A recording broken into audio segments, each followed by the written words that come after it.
दोस्तों, चांद एक ऐसा उपग्रह है जिस पर आज सभी स्पेस एजेंसी की नजरें टिकी हैं। जहां नासा ने अपोलो 11 के बाद अपोलो 17 तक चांद पर कई मून मिशन किए, लेकिन उसके बाद नासा चांद पर वापस कभी नहीं गया। आखिर नासा वापस चांद पर क्यों नहीं गया और उसके 50 साल बाद आज हर कोई चांद पर जाना चाह रहा है?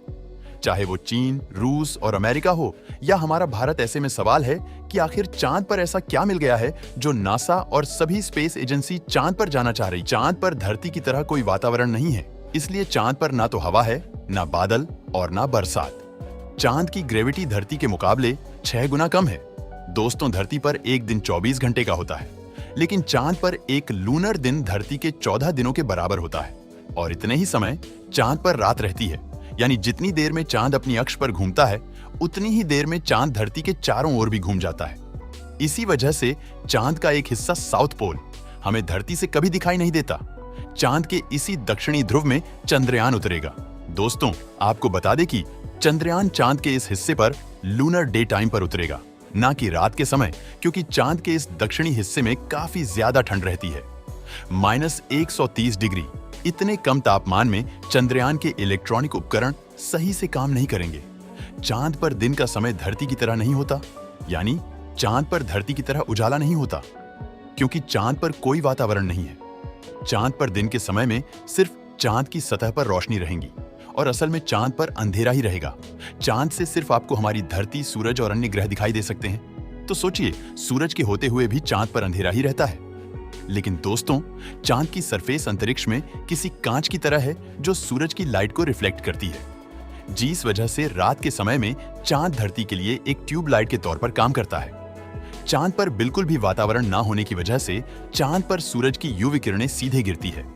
इस वजह से चांद पर जाने वाले एस्ट्रोनॉट्स को रेडिएशन का खतरा भी रहता है। आप जानकर हैरान हो सकते हैं कि धरती की तरह चांद पर भी भूकंप जैसे झटके आते हैं। इन्हें मूनकें कहा जाता है, लेकिन ये झटके धरती के गुरुत्वाकर्षण की वजह से चांद पर पैदा होते हैं। आप जानकर हैरान भी हो जाएंगे कि चांद पर एक तरह से उल्टी बारिश होती है। जब कोई एस्ट्रॉइड चांद से टकराता है तो वह चांद की जमीन में शोकवे पैदा करता है, जिससे पानी के पार्टिकल्स उछलकर अंतरिक्ष में चले जाते हैं। चांद की सतह पर जगह जगह छोटे, मोटे और बड़े गड्ढे हैं और चांद पर कई चट्टानें भी हैं। चांद की मिट्टी काफी पतली और महीन है। इसे लूनर रेगोलिथ कहा जाता है। इस सतह की डस्ट एस्ट्रॉइड इंपैक्ट्स की वजह से चांद के ऑन ऑर्बिट में भी घूमती रहती है। इस वजह से चांद पर भेजे गए सैटेलाइट और रॉकेट के अंदर भी ये डस्ट घुस जाती है और इलेक्ट्रॉनिक चीजों को खराब भी कर सकती है। चांद की मैग्नेटिक फील्ड पृथ्वी के मुकाबले 1000 गुना कम है और इस वजह से अगर आप अपने किसी पार्टनर के साथ चांद पर हनीमून मनाने गए तो सूरज से आने वाले सौर तूफान में आपकी जान भी जा सकती है, क्योंकि मैग्नेटिक फील्ड कम होने से चांद सौर तूफान को रोक नहीं सकता। चांद पर आप बोल नहीं सकते, क्योंकि चांद पर कोई वातावरण नहीं है जहां साउंड ट्रैवल हो पाए। चांद पर इतने ज्यादा रिस्क है कि यहाँ पर एक सूक्ष्म जीव भी सरवाइव नहीं कर सकता। ऐसे में किसी एलियंस का यहाँ रहना तो काफी दूर की बात है। पर एक सवाल ये है कि सभी स्पेस एजेंसी चांद पर क्यों जाना चाह रही है? चांद पर ऐसे कई खजाने मौजूद हैं। ऐसे स्पेस एजेंसी चांद पर लगातार मिशन कर रही है। चांद हमारे वैज्ञानिक के लिए एक लेबोरेटरी बन सकता है जहां वैज्ञानिक रिसर्च कर सकते हैं, क्योंकि एक तो चांद से अंतरिक्ष में रिसर्च करना काफी आसान है, दूसरा चांद पर पानी मौजूद होने से वहां पर एक ह्यूमन बेस बनाना आसान है, तीसरा चांद पर हीलियम 3 है।